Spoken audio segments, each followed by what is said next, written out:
بسم الله الرحمن الرحيم الحمد لله رب العالمين اللهم صل وسلم على سيدنا محمد وعلى آله وصحبه أجمعين. Welcome everyone to class. I'm very happy and excited to have the honor to teach this, as well as for you guys to join, mashallah. May Allah make this class a means of betterment for you and for all of you and for me, inshallah, in this world and the next. Just a quick introduction about myself and then the book, inshallah. I'm from the Bay Area. My name is Muhammad Al Marouk. I, at 14, went and studied a bit in Mauritania, and then in Jordan, where I met some of the people here. And then I continued a bit in Turkey, and now I'm in Canada. Alhamdulillah. So I'm very honored to be reading this book with some of my fellow students of knowledge, senior students of knowledge, mashallah, my friends and uncles, mashallah, and everyone else who joined. I'm very honored that you're taking the time out to benefit, inshallah. We're going to be covering the Ikhtiyar. This book is an intermediate, uh, level book for Hanafi Fiqh. It is a little bit advanced because it does get into disagreements between the scholars. And I'll say this Imam said this Imam said that. They disagreed, and these are their proofs. And the goal of it is to start to kind of wade into the water of having a faqih's mind, right? Having the istidlal and the ability, that strength, that malaka that a faqih has when he's figuring out masal, when he answers questions, when he looks at the ruling, he understands the hidden intricacies behind it, and he's able then to also figure out difficult problems. So fiqh is usually considered something that is just memorized by a lot of people, a lot of rule memorization.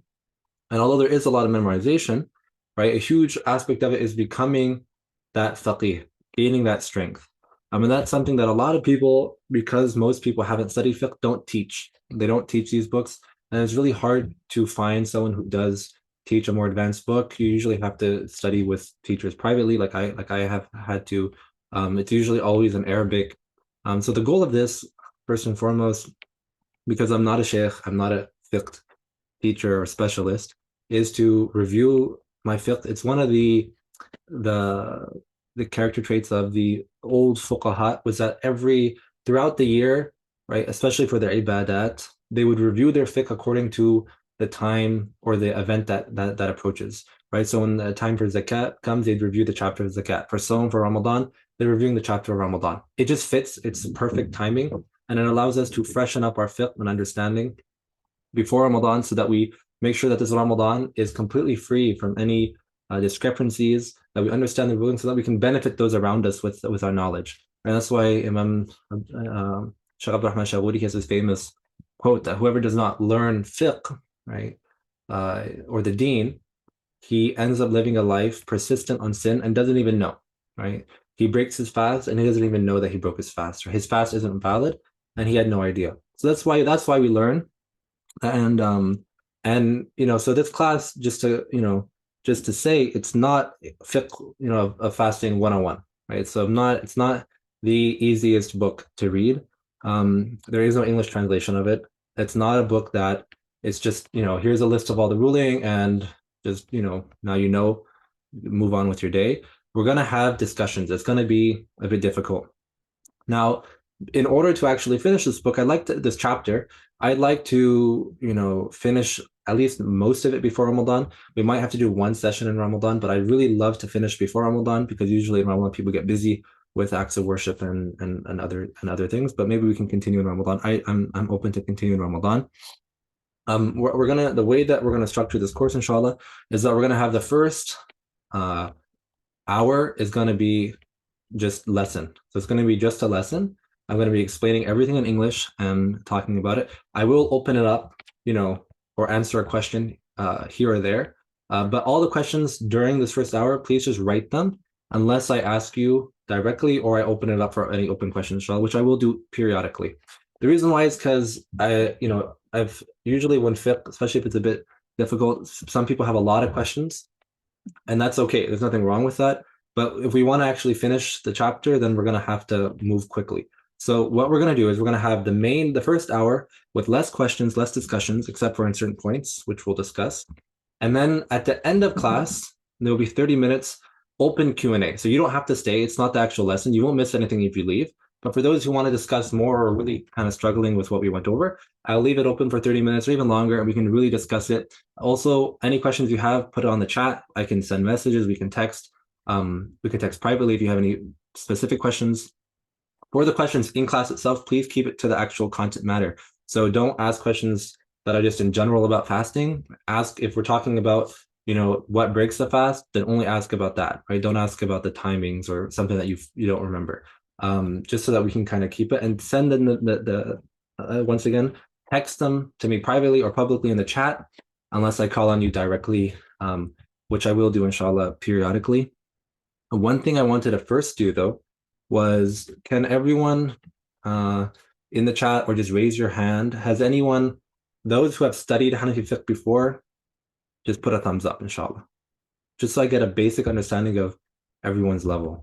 If you've studied before, just put a thumbs up, inshallah. Okay, all right, mashallah, that's great.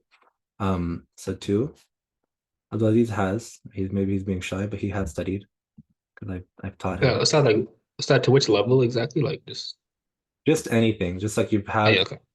you have a foundation, and so because I want to have some level of discussion. So what I mean by calling on someone, I'll ask you, what do you think about this? What do you think about this ruling? So I just want to know if you do have a basis of it, so that you can contribute, inshallah, if you're willing. Inshallah. So of course, there's no work at home. Obviously, this is just a quick seminar on the fiqh of fasting, and it's a book that is actually really nice because it's not so deep like that it'll take up too much time. So for example, in the Maraqi or a hashia of the Maraqi, you'll end up, there's like 200 pages on fasting. This book, just this chapter on fasting, is only 30 pages. So it's quite manageable to get done with a little bit of depth. And this will take you, as we mentioned, to the higher books. You can then read the Hidayah. You can read Maraqi al-Falah if you do this well, at least in this chapter, inshallah. And inshallah, in the future, I'd like to, read the whole book with everyone, inshallah. So Bismillah ar-Rahman ar-Rahim. I wanted to ask if anyone here, if not, there's no worries, I'll just read. But if anyone here is fluent in Arabic, maybe they can, typically how like classes are done is one of the attendees will read, and then I can explain. So if anyone wants to read, we're starting from page 395 in my 393 in the book itself, 395 in the PDF. So if anyone wants to read, Bismillah. If you don't, then that's okay. I'll just read it, inshallah. Yeah, Bismillah. I can read. All right, Bismillah. Go ahead. That's great. Bismillah ar-Rahman ar-Rahim. كتاب الصوم. الصوم في اللغة مطلق الإمساك، يقال صامت الشمس إذا وقفت في كبد السماء أو أمسكت عن السير ساعة الزوال. وقال النابغة خيل صيام وخيل غير صائمة. Very nice. Right, perfect. Right, so the chapter of fasting. Fasting, linguistically, al-sawm of lugha, just means simply to stop, right? General stopping, or right, ceasing to do something, avoiding something. One could say samat ash-shams, i.e. the sun stopped or ceased to move, right? When it stops in the middle of the sky before dhuhr. So dhuhr is zawal, before it moves from its zenith. So in that very moment before it moves, right, that you would say that the sun, samat, right, it stopped. And Nabigha is a famous poet. He said, khayrun siyamun wa khayrun sa'imin, right, sa'imatin, which means, right, there are horses that are stopping and some that are, right, underneath the dust, تحت العجاج وأخرى تعلق اللجمة, and some of them are chewing on their bridles. So like so what he says, i.e. ممسكات عن العلف وغير ممسكات. Some are eating, chewing on the grass and or their food, their feed, and some aren't, right? Underneath this kind of dusty plain in the desert, and some are chewing on their bridle. So he's just kind of explaining a scene, right, in the Arab land. And as we see, so this is a shahid, right? It's a proof for the usage of fasting, meaning simply to refrain, to stop. That's in the linguistic meaning. Bismillah, Osama.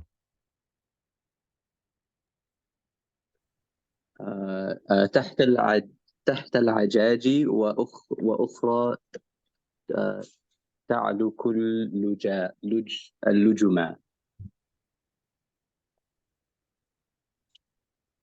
أي ممسكات عن العلف وغير ممسكات. علف وغير ممسكات.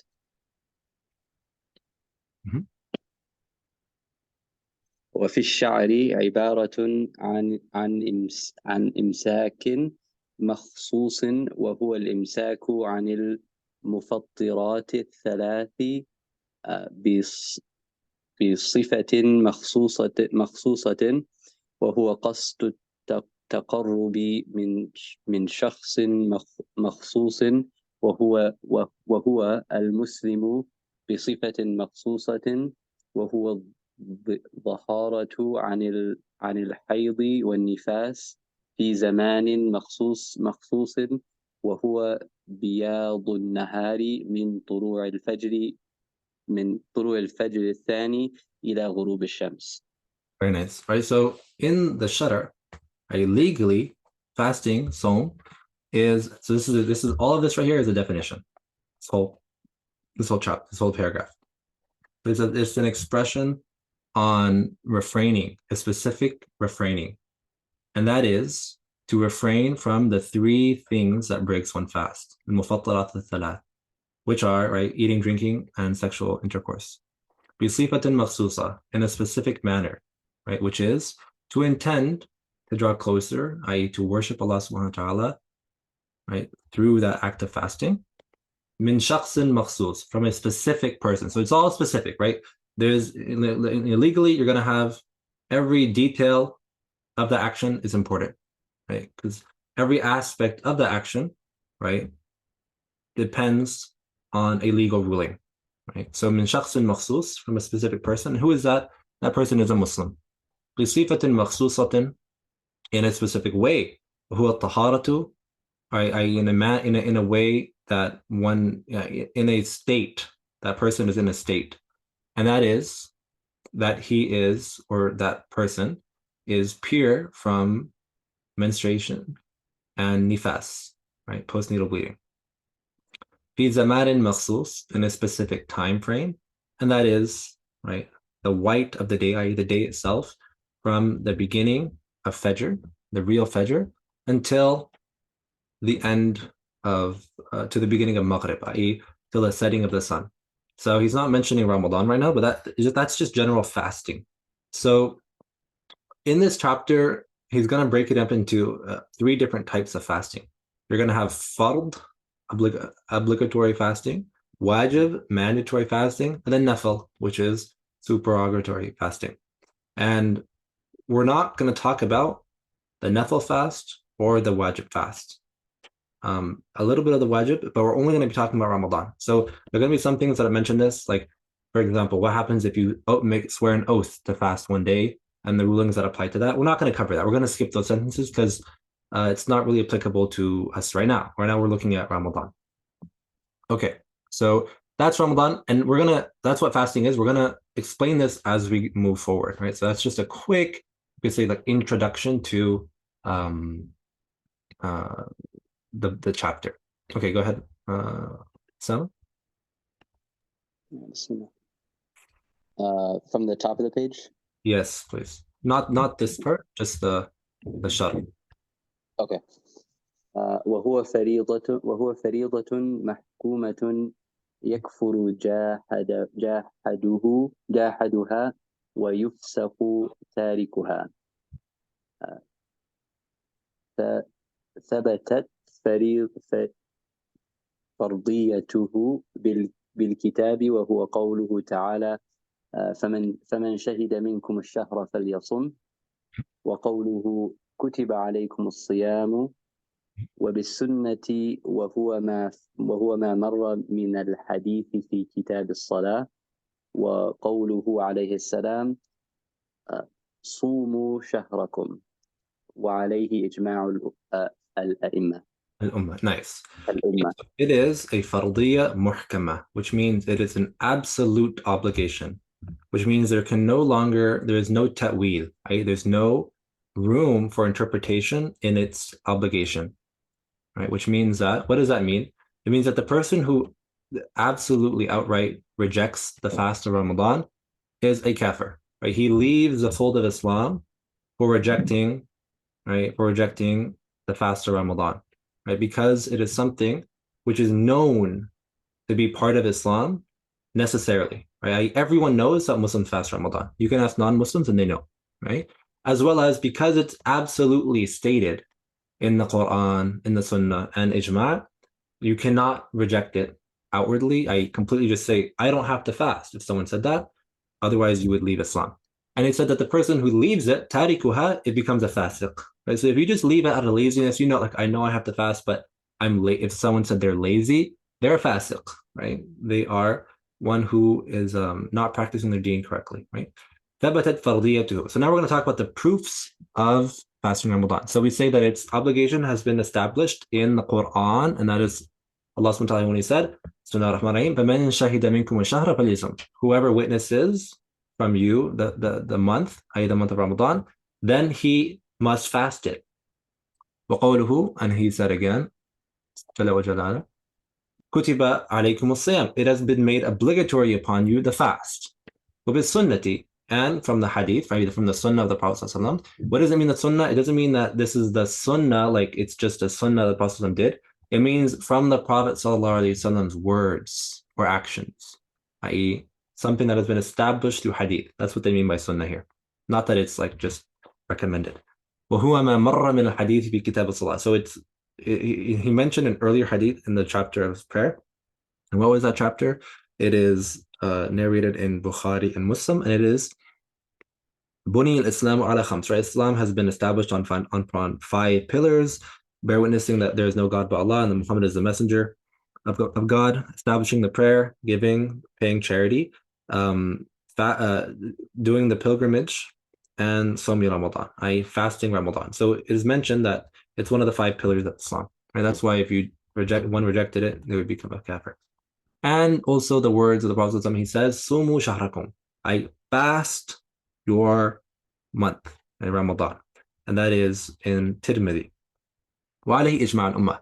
And the entire corpus of Islamic scholarship has agreed that it is an obligation. So there are 3 proofs here, right? 3 proofs. And we're going to learn this in usul. We haven't done any usul, but it's something that you would learn in usul, i.e. the proofs of legislation. So what are those 3 proofs? You have first the Quran, then you have the Sunnah, the second strongest, and then you have Ijma'. Ijma' is a proof in and of itself, right? So all of the Muslim scholarship agreeing on something is proof that it is correct. It's proof that it is obligatory, right? In whatever case or mention, a ruling that they affirm for it. Okay, so that is the obligation of fast. So no one can deny that fasting Ramadan is an obligation. There's no ta'wil. So if you hear anyone saying, you know what, we can try and interpret this verse, maybe we don't have to fast, it's completely incorrect. There's no, it has nothing to lean on. Okay, Bismillah.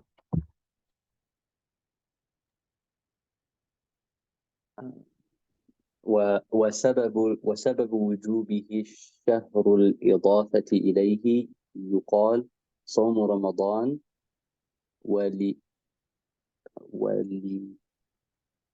تكرره. Sorry, one more time. تكرره. لتكرره بتكرار الشهر وكل يوم سبب وجوب صومه. Right. So he says just very quickly that the reason for fasting i.e., how do I know when I have to fast? Is the month itself, right? When someone says the fasting the month of Ramadan, the fast of Ramadan, it means that Ramadan is the obligation. That's the reason to fast, right? Outside of Ramadan, you wouldn't be, it's no longer obligatory, right? And it says that وَكُلُّ يَوْمٍ سَبَبُ وُجُوبِ صَوْمِهِ, and every day in and of itself is a reason, i.e., to fast, right? Is a reason to fast that day, right? Because you end your fast. So we're going to talk about this as we go along, but that kind of like the reasons for fasting. But basically what it means that it becomes obligatory upon you every single day, because every day you break your fast and then you start a new fast, right? So one person could fast one day of Ramadan, right? They're sinful, right? So every day is its own obligation. And the month itself is a general obligation to fast, right? The general obligation of when we have to fast is the month itself. That's what this is saying right here. Okay. Bismillah. قال صوم رمضان فريضة على كل مسلم عاقل بالغ أداء وقضاء. أما الفريضة فلما ذكرنا، وأما الإسلام فلأن الكافر ليس أهلا للعبادة، والعقل والبلوغ فلأن الصبي والمجنون غير مخاطبين. وأما أداء فلقوله تعالى فمن شهد منكم الشهر فليصم. وأما قضاء فلقوله تعالى فعدة من أيام أخر، أي فليصم عدة من أيام أخر. Very nice, mashallah. So how these books are written is that you have a nas, which is, you could say, just the abbreviated text, right? You have the text of the script, and then you have the explanation on the bottom. So what they do is they mention the text above and inside the book itself, and then they explain what they just mentioned. So he says what the text is, the nas. He says that the fasting of Ramadan is an obligation upon every single Muslim who is sane and who has reached puberty, ada'an wa qada'an, i.e., uh, fulfilling that obligation and making it up. He says, as for it being obligatory, because what we just mentioned, the three things, like kitab, sunnah, ijma. He says, as for Islam, right, because a kafir, a disbeliever, is not responsible, right? He's not one who can even worship. You can't worship Allah subhanahu wa ta'ala if you do not believe in Allah subhanahu wa ta'ala, if you're not Muslim, right? So he's not, he can't fast even if he wanted to, right? He says, as for sanity and reaching purity, because he said that the child and the mentally insane person, they are not addressed by the divine command. So the divine command is only addresses those who are sane, right, and those who have reached the age of puberty. That's why kids don't have to pray, right? That's why kids don't have to fast, right? That's why insane people, may Allah protect us, they don't have to fast, they don't have to pray, right? They don't have the same rulings. It says, as for, i.e., ada'an, so it's an obligation for fulfilling it. That's from the ayah that we mentioned, right? Whoever sees the month, witnesses a month, then let them fast it. So they should fast it. They have to fast it. So when you see the month, you have to fast it. And he says, and as for making it up and making up misfast, is from another ayah that Allah subhanahu wa ta'ala mentions. He says, فَعِدَّةٌ مِّنْ أَيَّامٍ أُخَرٍ, i.e., let them fast a number of days that they missed. So the translation is that they missed a couple days, then let them fast that equal amount of days that they missed on other days, right? Min ayyam al-ukhar, in another day, right? So you can fast if you miss one day Ramadan, you have to make it up, right? Now, whether or not you also have to pay an expiation or these other things, we're going to come to, but right, just the basic ruling is you miss a day, you have to make it up. And we're also going to talk about someone, if you're thinking, well, how long do I have to make it up? How do I make it up? We're going to get there, right? We're taking it one step at a time. Bismillah.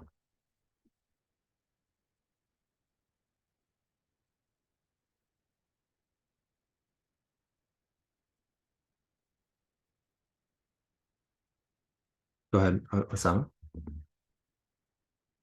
Sorry, forgot I was muted. Fine. اسمع.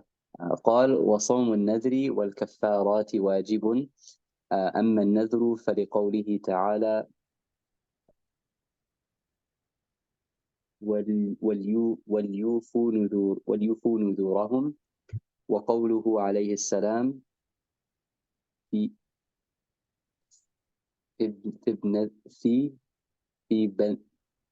بنذرك. في بنذرك. Mhm. وأما الكفارات فلما يأتي فيها إن شاء الله تعالى. Go ahead. You keep going. قال وأما سواه نفل، لأن النفل في اللغة مطلق الزيادة، وفي الشرع الزيادة على الفرائض والواجبات. Very nice, mashallah. So he says the fasting of oaths and kafarat, i.e. expiational fasting. Right. So some things, if something did something, a certain sin, there's a chapter of kafarat. Right. You do a sin and there's an option for you to fast. Right. So we're gonna get there, but it's obligatory. So we have obligatory, which is fard, that's Ramadan, right? And then we're gonna have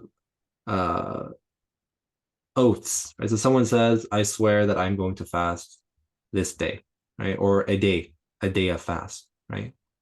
That is obligatory for them to fast, right? It becomes obligatory for them to fast that day, as well as expiational fast. They're mandatory. They're not fard, they're mandatory. We're not going to talk about the exact difference between mandatory and obligatory. That's a bit of an usuli conversation, which will take time, but they're very close to being obligatory.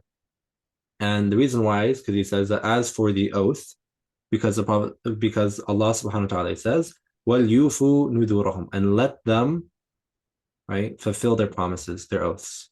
And the Prophet also said, فِي بِنَذْرِكَ, i.e., right, fulfill your oaths. Fulfill your oaths. Fi comes from ofu, right? Fi بِنَذْرِكَ. As for the expiational fast, that's going to come. So we're going to get to the chapter. In this chapter, we're going to see that if one does something, if they break their fast intentionally for no reason, they're going to have to pay an expiation. And one of those expiations could be fasting 60 days consecutively. We're going to get there. And that is obligatory, right? It's an obligatory fast. Mandatory. And he said that everything besides those is nafil, right? They're extra. Because nafil in linguistically, he says, باللغة, it actually just means any kind of excess, mutlaq ziyada. And in legal terminology, nafil means ziyada ala al-fara'id wal wajibat, right? Something that is extra to obligatory and mandatory acts of worship, right? So like praying, for example, sunnah, a sunnah prayer before Fajr, right? It's not wajib and it's not fard, so it's nafil. It's an extra act of worship. Okay, bismillah. قال وصوم العيدين وأيام التشريق حرام لرواية عقبة بن عامر قال نهى رسول الله صلى الله عليه وسلم عن صوم يوم النحر وأيام التشريق. وقال عليه السلام في أيام منى إنها أيام أكل وشرب وبعال ويوم الفطر مأمور. No, keep going. I'm sorry. ويوم الفطر مأمور بإفطاره، وفي صومه مخالفة الأمر ومخالفة الاسم، وعلى ذلك الإجماع. Very nice, mashallah. So it says to fast. So he's gonna just mention one thing very important right here. It says fasting the days of Eid and the ayyam al-tashriq is haram. What are the ayyam al-tashriq? They are the 3 days after Eid. So you have the 11th of Dhul-Hijjah, the 12th of Dhul-Hijjah, the 13th of Dhul-Hijjah. Those are called the ayyam al-tashriq, right? After Eid al-Adha, which is the 10th. So you have the 2 days of Eid, and these 3 days they are haram to fast. You are sinful if you fast on these days. Because of the hadith, riwayah, Uqbat ibn Amir radiallahu anhu, Sahaba, the Prophet, he said that the Prophet forbade people from fasting the day of Nahr, i.e. Eid, and the 3 days of Tashriq. So it's just a direct hadith saying this. And the Prophet said, in the days of Mina, which is Ayyam Tashriq, Mina is when you return back to Mina after Arafah. This is like in Hajj, we'll get there. But Ayyam Tashriq. إنها أيام أكل وشرب وبيع. Indeed these are days, right, of eating, drinking, and spending time with one's wife or partner, right, sexually. ويوم الفطر مأمور بإفطاره. And Eid al-Fitr, the day itself, right, that Eid, there's a direct commandment to eat.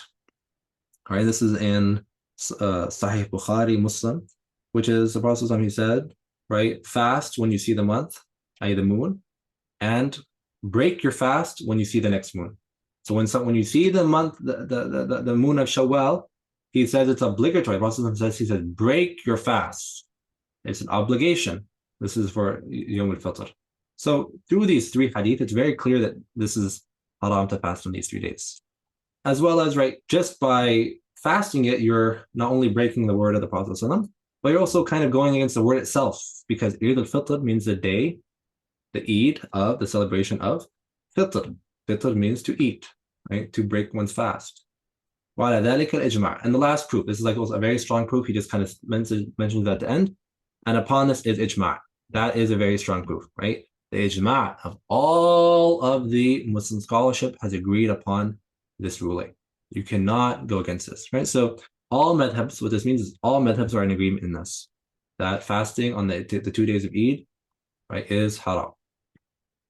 Okay, so now it's going to start to get interesting, because we're going to have a big disagreement right here in this next 2 pages, right? So this is where this whole beginning was just a precursor to the heart of this chapter. So Bismillah, go ahead. قال وصوم رمضان والنذر المعين يجوز بنية من الليل وإلى نصف النهار وبمطلق النية وبنية النفل. اعلم أن النية شرط في الصوم، وهو أن يعلم بقلبه أنه يصوم،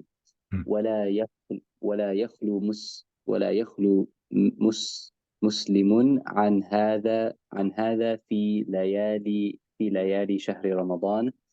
وليست النية باللسان شرطا في الصوم، ولا خلاف في أول وقتها، وهو غروب الشمس، واختلفوا في آخره على ما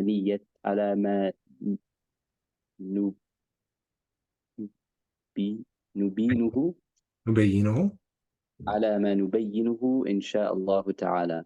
Great. So we'll stop there and we'll keep going. So he says, the fasting of Ramadan and the specific promise, the specific oath. So what's the specific oath? You have a general oath and you have a specific oath. A general oath is to say, I swear that I will fast one day. What day? Any day. That means you have any day you want, you can fast. But that's as opposed to saying, I swear by Allah, or I swear that I will fast the 12th of May. Right? So I made it exact, it's specific, right? So this is fard, right? Because you've made it specific to that day. It's an obligation to that date in and of itself. Just like Ramadan is an obligation to the month of Ramadan. So it says these two, and what concerns us right now is the fast of Ramadan. They are only permissible if one makes an intention to fast it in the night, right? In the night, before the Fajr. But they also have all the way up until half of the day, right? So you have from the night until half the day. And then he says, and also with a general intention, as well as the intention to make a nafil fast. So I'm just mentioning this. There's 3 pages of explanation that we're going to get to. So we're going to talk about this. So first we're going to talk about intention. So he says that one should know an-niyata shartun fi as-sawm, that having an intention is a condition to fasting. Without an intention, your fast is invalid. Now, what is an intention? It is simply to know in one's heart that they are fasting, right? So it doesn't mean you have to say it. You don't have to say, nawaitu siyam lillahi. You don't have to say that. It might be good, right? But you just simply have to know it in your heart that what you are doing is fasting. I know that I'm fasting right now. I know that's what I'm doing. If someone asked you, you would know what you're doing.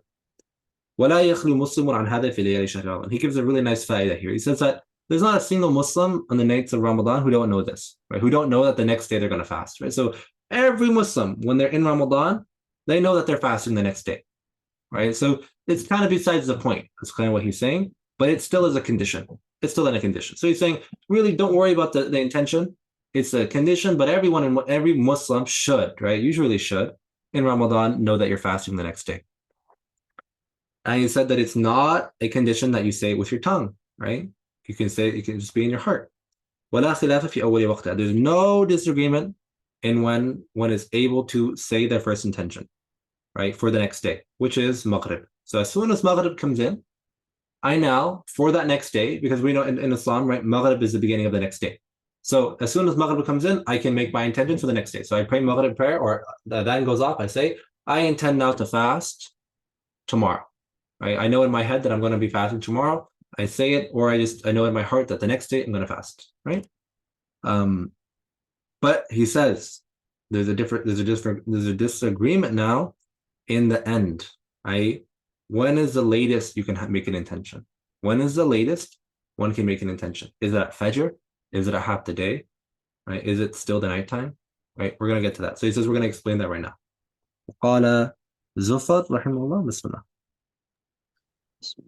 وقال زفر الله النية في صوم رمضان ليست بشرط للصحيح المقيم لأن الزمان متعين لصوم الفرض في حقه حتى لا يجوز غيره فمتى حصل فيه إمساك وقع عن فرض رمضان لعدم مزامحة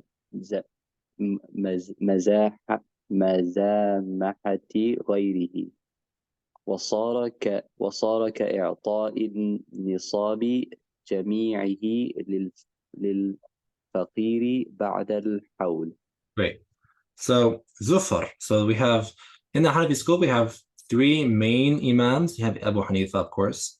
Then you have his sahibain, right? His companions. You have Abu Yusuf, the Qadi, and you have Imam Muhammad, Shaybani, right?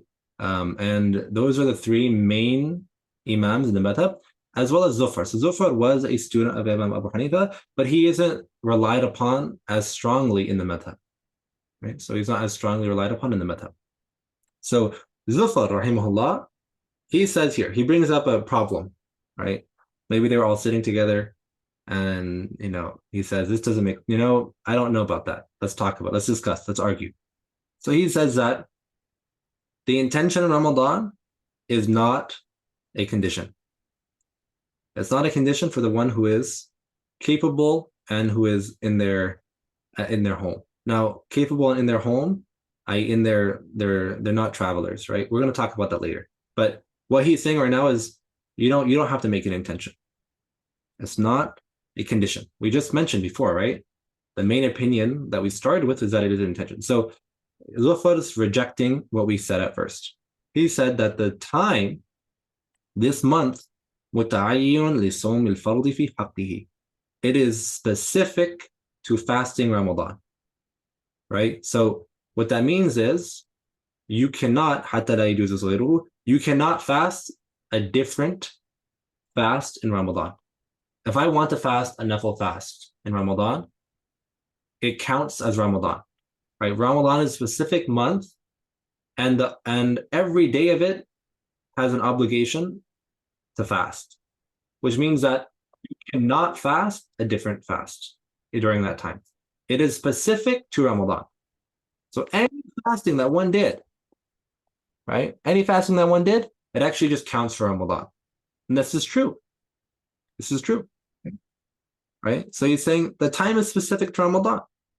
So he says, فَمَتَى حَصَلَ فِيهِ إِمْسَاكٌ وَقَعَ عَنْ فَرْضِ رَمَضَان. So he says, as soon as someone is fasting, either they're refraining from those three that we mentioned, it counts for the fast of Ramadan. Because there can't be anything else in there. There can't be anything else in there.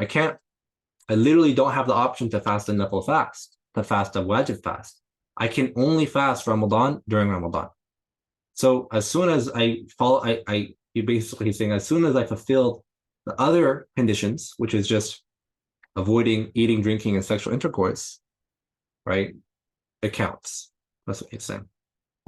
And he gives an example. He said, this is just like giving all of one's money as sadaqah to a person after the haul. So in zakat, I don't want to take too long on this one explanation he gave, but he says that basically when someone is giving a zakat, they have to have a base amount of money, and then a whole year has to elapse on that money. Once the whole year elapses on that money, then they are obliged to then give a portion of that, right? 2.5%. Now, if they give all their money away in charity, not as zakat, it still counts as zakat. That's what he's saying. So, right, so if someone, right, now it's obligatory upon them to pay zakat on their money, but instead of paying zakat, I give all of my money, I take it all and I put it in a charity box, not with the intention of zakat. Right? In the Hanafi madhab, it counts for the zakat. It actually counts for it. So it counts for it. So what's Zufar saying here? And we don't want to kind of hone in on that one masala. That'll come in zakat. What he's saying is that because it's not possible to fast any other fast, you don't need an intention, because as long as you're fasting, it counts. That's what he's saying. It's a strong objection, right? Now, before we move forward, does anyone not understand his objection? I'll open this up to questions right now. Does anyone not understand Zulfar's objection? Just really quickly before we look at the response. Okay. I had a question about I don't know if you want to answer this now or later, but what does Sahih al-Muqim, what it actually constitutes that? Yeah. So Sahih means one who is not sick, i.e., so he's not insane. He's not mentally, he's not sick to the point where he can't fast. And Muqim is someone who is traveler. So there's going to be a disagreement we're going to see later on. If someone is traveling and they fast, does it count for Ramadan or not? There's a difference of agreement there. So right now we're just talking about us right now in my hometown, and Ramadan comes, do I have to make an intention?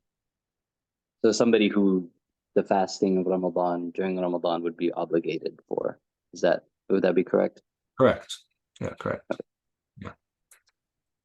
MashaAllah. All right. So we understand Zufar's objection, rahimahullah. All right, go ahead. Let's hear what we respond to him with. ولنا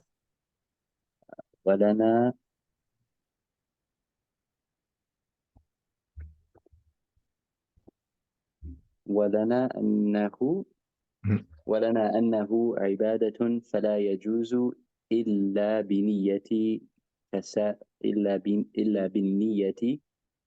كسائر العبادات، ولقوله عليه السلام الأعمال بالنيات، ولما مر في الصلاة، ولأن الإمساك قد يكون للعادة أو لعدم الاشتهاء أو للمرض أو للرياضة، ويكون للعبادة فلا يتعين لها إلا بالنية كالقيام إلى الصلاة وأداء الخمس إلى الفقير. بخلاف تعيين وصف النية فإنه لا يشترط لأن الصوم المشروع فيه لا يتنوع، وقوله الزمان متعين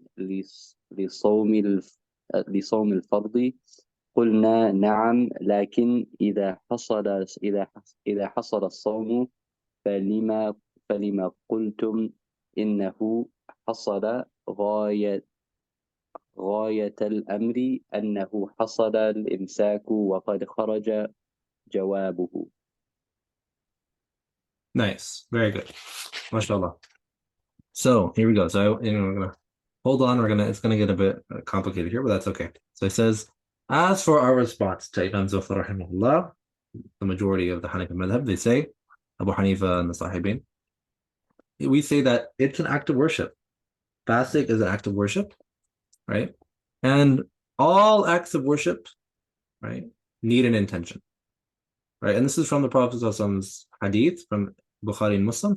إِنَّمَا الْأَعْمَالُ بِالنِّيَّاتِ. Actions are only by their intention. So it's an act of worship, it needs an intention, right? Like every other act of worship. So we really can't argue about that because of this hadith. That's what he's saying, right? So it needs an intention. You can't say that it doesn't need an intention. That's proof number one.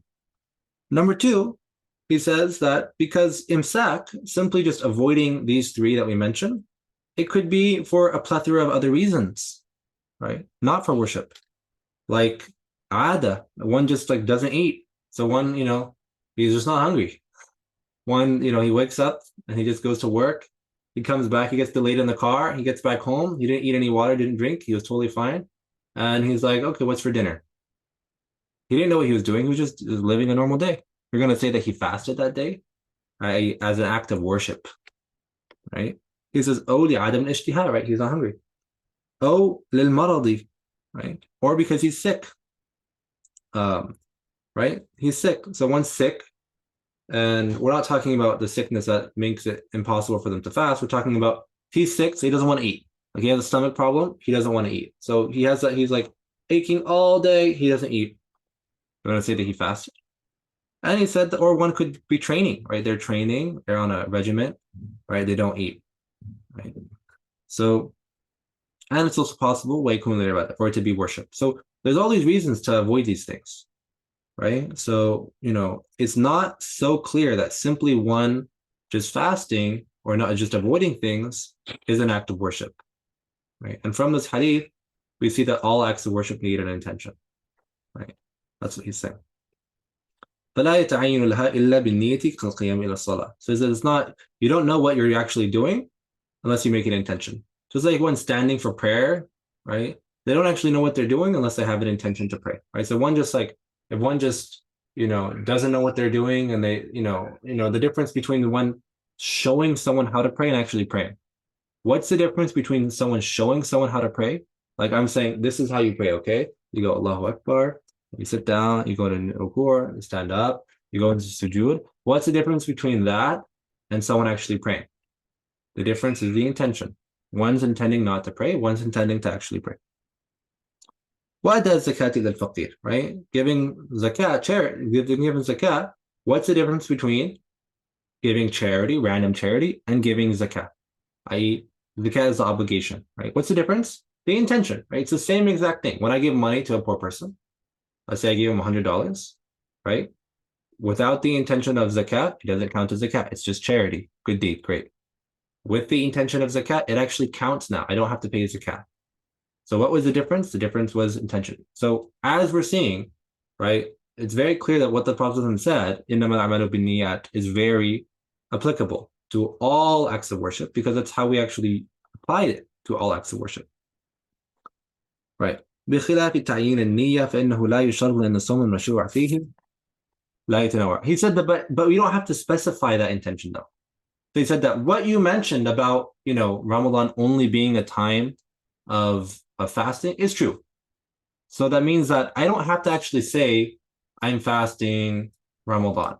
All right. I can just intend just to fast, any general fast, because as you mentioned, I can't fast anything else. So it's going to count for Ramadan. As long as I intend to do the act of worship of fasting, it counts, right? Because I can't fast anything else. As opposed to prayer, right? In Dhuhr time, I could technically be praying a makeup fast. Sorry, a makeup prayer. I could be praying Asr if I don't know the time, right? So you have to actually specify. I have to know that I'm praying Dhuhr in order for it to count for Dhuhr, because it could be anything else. But in Ramadan, like you said, we agree with you. It only counts for Ramadan, right? So my intention doesn't have to be specific, right? But there has to be an intention. He says, قُلْنَا نَعْمْ. We agree. إِذَا حَصَلَ الصَّوْمُ لَكِنْ إِذَا حَصَلَ الصَّوْمُ. Right? We agree that it can't be, there's no, the time is specific to Ramadan. But that's if one fasts. إِذَا حَصَلَ الصَّوْمُ. Right? So how could you say it fasts? Right? How could you say that it actually happened? How could you say that he actually fasted? I agree with you. The time is only for Ramadan, but how do you know he actually even fasted? Right? He says, غاية الأمر, the reality is that what happened, right? The reality is that all he did was just avoid those three things. Right? So you're just saying he avoided those three things and it counted. But as we mentioned, right, we're not just avoiding things in Ramadan, we're fasting. Right? It's a specific act of Ramadan, it's a specific act of worship. And you avoiding, sexual intercourse, eating and food could be for different reasons, as we mentioned earlier. So you can't just say it's going to be fasting. Right? That's what he's saying. And he says, okay, so that is the answer to his question. Right? So I'll ask again. Did anyone have any? Was that clear for everyone? Should I repeat it? Did I explain it again? He basically just responded to what Zufar said. And now he's going to talk a little bit about gifting for zakat, which, like I said, this might not make sense for anyone. Don't worry about it. Right? What's important is that you understood what just happened right now. And we're going to talk about zakat in the chapter of zakat. So you kind of like this part right here, you kind of have to have a bit of a background in knowing the zakat for you to understand this. Because right now it's a lot to for me just to load on you right now. And it doesn't really have to do anything with fasting. It's just mentioned by Zufar as an example of his case. And that's why he talks about it. But we're not going to talk about it because we don't know zakat yet. Yes, Sidi Muhammad.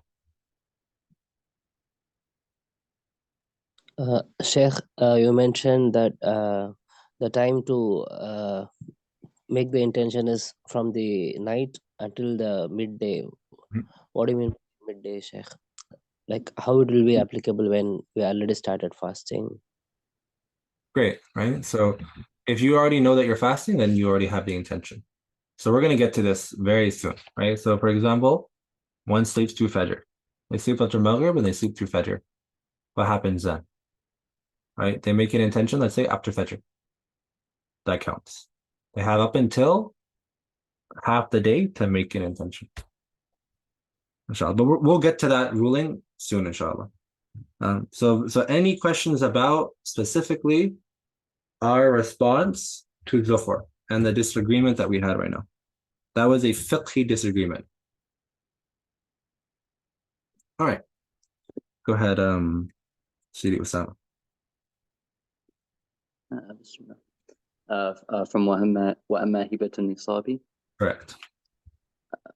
وأما هبة النصاب قلنا وجد منه معنى النية وهو القربة لحصول الثواب به ولهذا لا يجوز الرجوع في الموهوب للفقير لحصول الثواب أما هنا حصل مطلق الإمساك ولا ثواب فيه لهذا لا يكون صوما خارج رمضان. Great. So he says, as to what you mentioned, it says, there's a bit of a difference there, right? So not so quick, right? It's not so clear. Now, what's the difference? He says that when someone gives all away their money in charity, what is still there, wujida minhu ma'na niyya, is the intention to draw closer to Allah subhanahu wa ta'ala and receive reward by giving money, right? So right, it's still an act of worship. It's still an act of worship. So because of that, right, if someone were to give a gift, that's what he's saying. If someone were to give a gift, no, sorry, not a gift. If someone were to give charity as a gift, right, to a poor person, he can't take it back. Right. Once you give it, once if I go and I give charity, I give someone $10, I can't take it back. Can I have it back? You can't. Right. It was an act of worship that you intended. It now becomes his property, right? Because you received reward. So it was a transaction in a way. He says, but right here is not the same, because right here, just avoiding those three is not an act of worship by itself. Right. It's not, because as we mentioned before, one could just not eat, not drink, and not have any intercourse because he's single and because he wasn't hungry, right? So, right, how you can't say that he's rewarded for that, right? You can't say that. So because of that, simply just avoiding those three, we can't say that it counts for Ramadan. You actually have to have an intention to fast, right? But giving charity with that intention of reward is very close to zakat. The only difference is the name. So because it's still an act of worship, it's not the same. So you actually cannot do analogy of those two, of that ruling to the other ruling. And we agree with you that the zakat, right? If you did give all of your money away in charity, it would count as your zakat. But fasting is not the same. That's why it says that outside of Ramadan, you wouldn't say that one's fasting, right?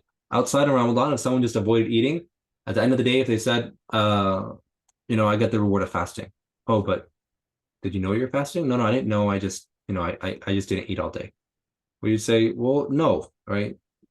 You have to have the intention, right? Actions are by their intentions, by the hadith. So that's just a quick summary. If that bit about the zakat didn't make any sense, then forgive me for not explaining it properly. But it's something that, like I said, needs a bit of a background in zakat to kind of fully understand. But inshallah, it made sense. So, okay. We're now going to get into a disagreement between different madhabs. So we're going to talk about a disagreement between Imam Malik and the Hanafi madhab, the Maliki madhab and the Hanafi madhab. And then we're going to talk about making the intention until half the day, and then that's going to be a big discussion, really important discussion. And then after that, we're going to talk about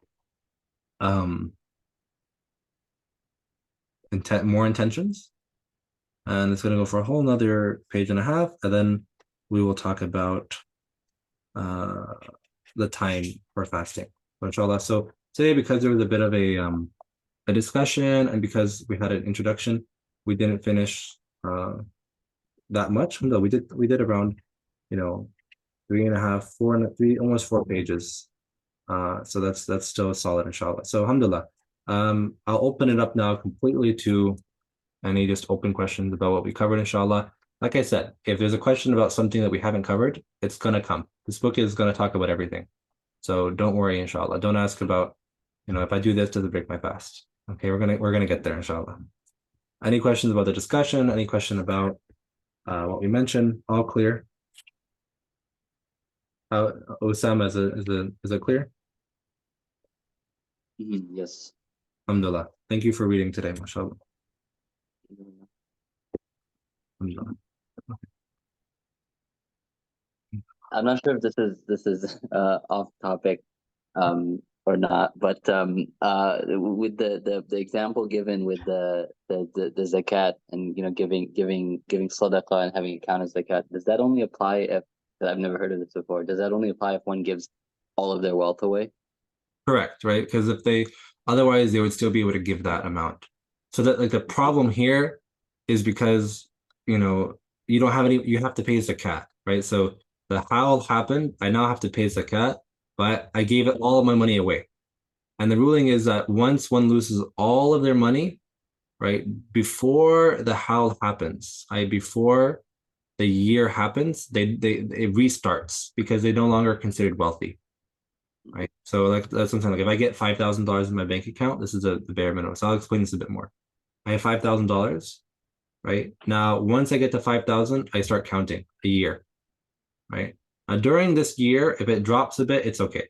But if I lose all of my money completely, I know I forget about my accounting and I wait till I get 5,000 again. So when you lose all your money, you no longer have to do zakat. You no longer count.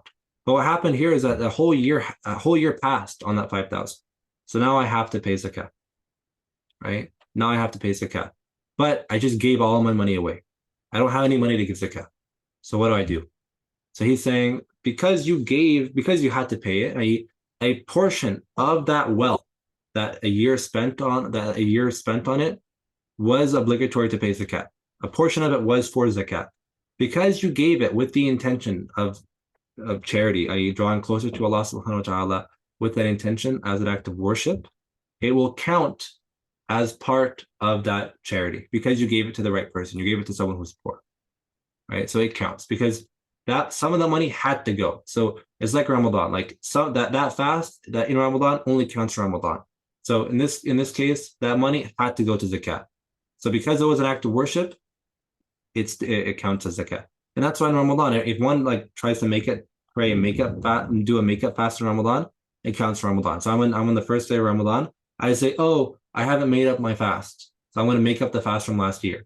Does it count for last year or for the first day of Ramadan? It counts for the first day of Ramadan. It doesn't count for last year, right? Because in Ramadan, the only fast that can be fasted is Ramadan. It's specific to Ramadan. So that's kind of the same idea. Although the problem with what Zufar said is that he said you don't have to make any intention. And that we disagree with because just avoiding things is not an act of worship, clearly. Did that clear it up?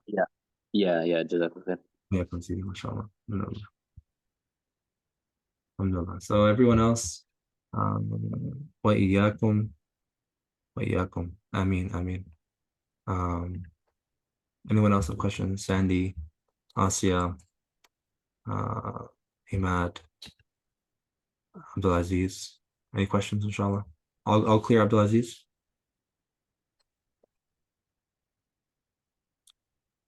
I had a question. Yes. But okay. So the masjid that I go to, the sheikh over there is Maliki, so I'm pretty sure that there will be a different ruling. But I remember he was talking on zakat, and he was saying that, you know, he also gave the $5,000 threshold minimum. He said if at any point in time it drops below that, even by just $1, you're not required to pay zakat because it just dropped. And now from my understanding of this halaqah, you're saying that, you know, you still have to pay it if you still meet the threshold throughout the year, even if it drops. Did I understand it correctly? So for Maliki, I'm not sure that if it drops in between that year, whether or not it just completely stops. So what we have in Hanafi is that as soon as I get to 5,000, I begin to count. So I say February 12th, I get $5,000. I count outside of my bare necessities and my daily expenses, right? So I start to count then. Now that whole year, if it drops below, I don't worry about it. I look to February 12th again. On February 12th, if I have 5,000 still, I pay. If I don't have it, I don't pay. That's worked for us. So maybe he meant that at the end of the year, if you don't have 5,000, you wouldn't pay. That's correct. If you don't have that 5,000 at the end of that year from when you counted, you don't pay zakat. But during that year, in between those two dates, if it drops, as long as you don't completely go broke, inshallah, Allah protect us, then you have to pay. Thank you. Alhamdulillah. Yes. Muhammad, I have a question. Yeah, Bismillah. So what's the nisab for zakat? I know this might be off topic, but you kept mentioning it in $5,000. I was wondering if that's the nisab. Yeah, so there's going to be two types of nisab. You're going to have either gold or silver nisab. And there's an amount for each of those. But the one that the entire world uses is gold. It's gold. And that is 5,000 USD, the equivalent of gold is 5,000 USD in one's account. Now, in places where people don't have a lot of money, like for example in Turkey, right? No one has 5,000 in their account unless they're some doctor, right? The average person, they don't even make that much. They might not even make that in a year, right? So, the idea behind zakat is that one will calculate or use the currency amount that is more beneficial to the public. So in a place where people don't have a lot of money, then it's better to use the silver amount, which is around $400 USD dollars. So according to silver, almost everyone, right, in America and even in Turkey and whatnot will have to pay zakat. And that's better for Turkish people or other people, right, because it means that more money is going to the poor people, right? Now in America, it makes more sense to make it 5,000 because then it could either, because then you have to pay more zakat. So you end up paying the same. So either way, right? One could calculate either way depending on what's more beneficial. But the standard metric that the world uses and all the fatwas are on is gold, right? So that's kind of what everyone uses, right? And that's what you can use in America. You have a choice in America, right? But yeah, it's either one. But that's why you hear 5,000. Okay, thank you. Barakallah fiqh. Yeah. So I had a quick question. You mentioned the intention. Is it possible to make an intention in Ramadan for the entire month, like say the first day of Ramadan, or I think it's in the text, do you have to make the intention each day? Or Yeah, just want to clarify that. That is a Maliki opinion that you make an intention for the entire month, right? But in Hanafi, we're going to get to this. We're going to the next paragraph is a disagreement. So our back and forth between Imam Abu Hanifa and Imam Malik. But in Hanafi, every day is a reason for its obligation by itself. So because of that, you have to have an intention for every day, because one could fast one day out of the month, right? So, and not fast other days, right? So because of that, right, each day is looked at it as its own obligation, because it's treated like its own obligation. If you miss one day, do you make up the whole month? You only make up one day, right? So each is its own act of worship, so it needs its own intention. That's like a summary. We're gonna get to that tomorrow, next week, inshallah. Inshallah. And sorry, one other question was, I think you mentioned that you don't have to say the intention out loud, but you can make it in your heart. Is there anything specific you need to intend, or just I'm intending to fast? Just to fast. Yeah. You make the intention to fast, which means that you know that you're going to be fasting, i.e. the act of worship, right, for Allah subhanahu wa ta'ala the next day. So yeah, you don't have to mention anything specific about Ramadan, right? You do not, right? As long as you make the intention to fast, like I said, even if you made the intention to make up a fast, right, that outside of Ramadan, in Ramadan it counts for Ramadan. Right? Ramadan is it. You can't fast if you're actually fasting. You can't fast anything besides Ramadan in Ramadan. Right. Yeah. So it's nice. Like, I love this book because it gives us these discussions and these disagreements, but it's quick. Right? It doesn't take too long. It doesn't spend too much time on it. It doesn't break your mind with too much details and difficult vocabulary. So like it kind of gives you a sneak peek into kind of the discussions, but it keeps it moving. So it's only 20 pages. Alhamdulillah, like as we go through this, everyone gets a deeper understanding of fiqh. So you have just a, as you go through Ramadan, you have a bit more of a nuanced understanding, right, between the madhabs, between the different members and imams in the school itself, right? So alhamdulillah for that. So inshallah, if there's no other questions, we'll end class here. Subhanakallahumma wa bihamdik, ashhadu an la ilaha illallah, astaghfiruka wa atubu ilayk. Inshallah, I will see all of you next week. Please, if you have any questions, let me know. I'll post this recording on YouTube and then send the playlist link to the Telegram chat, inshallah. Assalamu alaikum. Wa alaikum salam.